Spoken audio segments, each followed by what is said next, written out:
quiet life in Wyoming. Have you ever loved someone, and then they walked away without warning? This is the story of a quiet man named Daniel, a father, a soldier, a husband, left behind. He lost everything in a single letter, but he didn't give up.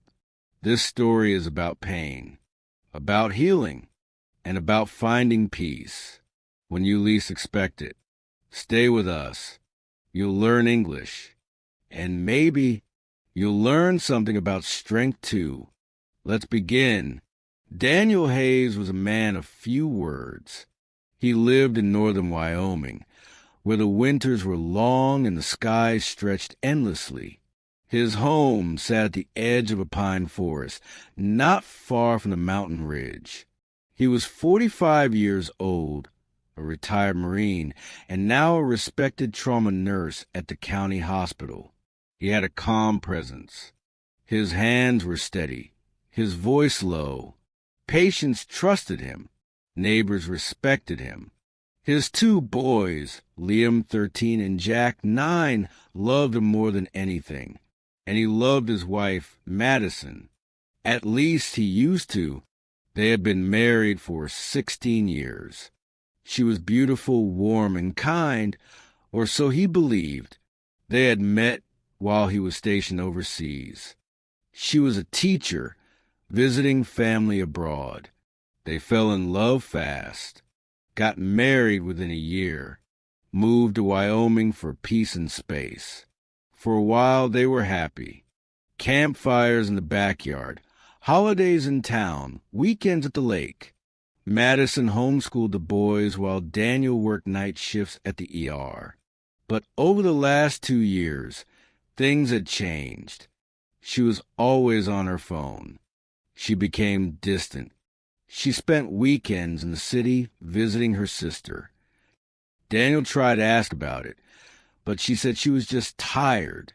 So he let it go until one Thursday evening, everything shattered.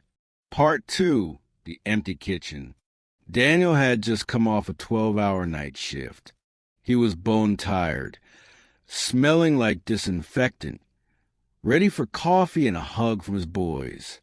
But when he walked into the house, it was quiet, too quiet. The usual sound of cartoons or footsteps were gone. So were the backpacks, the boots, the scent of breakfast. Instead, there was a letter on the table. It wasn't folded. It was placed perfectly in the center, like a punch to the chest. Daniel, I'm sorry. I've taken the boys. I need a different life. I've met someone. Don't call me. Don't look for us. We'll be in touch when it's time. Madison. He read it twice, 3 times. Then he dropped to his knees. The walls felt like they were closing in. His boys, his life, were gone. Part 3. The days that followed. He called her. No answer. He called her sister. She's not here, Daniel, she said quietly. She told me not to say anything. He reported the situation to the authorities. Because of the shared custody and no immediate threat, they couldn't do much. Daniel stayed home that week. He didn't go to work. He didn't shower. He barely ate. He stared at the door, waiting to hear little feet run back in. But they didn't. His best friend, Mike, came by. You need to eat, brother, Mike said. Daniel nodded, but didn't move. The house felt like a coffin. Every room whispered her name. Every wall held his son's laughter. And now it was all gone. Part 4. A visit from Jack. 3 weeks later, a black SUV pulled into the driveway. Madison stepped out with Jack. Liam stayed in the car. She didn't come in. Jack ran to his father. "Daddy," he cried. Daniel held him tightly, his heart breaking. The visit was short. Madison stood far away. Cold, distant. She says we're moving to Denver, Jack whispered. But I don't want to go. When they left, Daniel made a promise to himself and to his children. He wasn't going to let this destroy him. Part 5, the fight. Daniel got a lawyer. He filed for custody. He fought like a soldier. He returned to work, quiet, focused, efficient. The ER kept him moving, helped him breathe. But every free moment, he read books on family law, wrote statements, collected photos, and built his case. He saw a therapist. At first, he said nothing, but slowly the words came, the pain came, and the healing began. The judge allowed weekly visits, then weekends, eventually 50-50 custody. Each time the boys came back, the house lit up again. He taught them how to build fires, fix fences, cook chili. They laughed again. Slowly, the broken pieces began to form a new picture. Part 6, the woman at the bookstore. One rainy afternoon, Daniel walked into a small bookstore in town. He didn't read much these days, but Liam had asked for a science fiction novel. The woman behind the counter smiled. She was in her late 30s, with red glasses and a quiet charm. "You look like you've had a long day," she said kindly. "I guess I have," he replied. Her name was Rachel. She had moved to Wyoming from Oregon after a divorce. She ran the store and hosted a book club for veterans. They talked for a while about raising boys, about cooking, about grief. He bought the book, then came back the next week.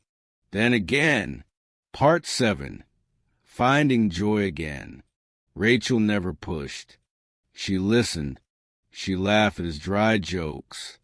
She brought over banana bread and old vinyl records. The boys liked her. Jack said she made the best apple cider. Daniel didn't know what to call it. Hope, maybe. A second chance. But it felt real. They went hiking. They read books by the fire. And one night, as snow fell gently outside, Daniel kissed her for the first time.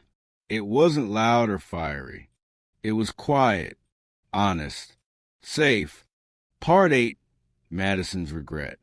A year passed. Madison called out of the blue. "I made a mistake," she said. "I want to come back." Daniel listened quietly. "I'm sorry," he said, "but I'm finally okay." She hung up. He stood for a while, looking out over the trees. Then he smiled. Part 9, full circle. Daniel didn't expect this life. He didn't plan for heartbreak, custody battles, or cold nights alone.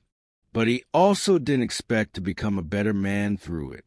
Now, he worked fewer hours. He was present. He knew his son's favorite movies, their fears, their dreams. One night, Liam said, "I'm glad you didn't give up, Dad." Daniel looked at him, eyes filled with quiet pride. "I couldn't," he said. "You boys saved me." If you enjoyed the story, don't forget to like, subscribe, and share with someone learning English. New emotional English stories every week.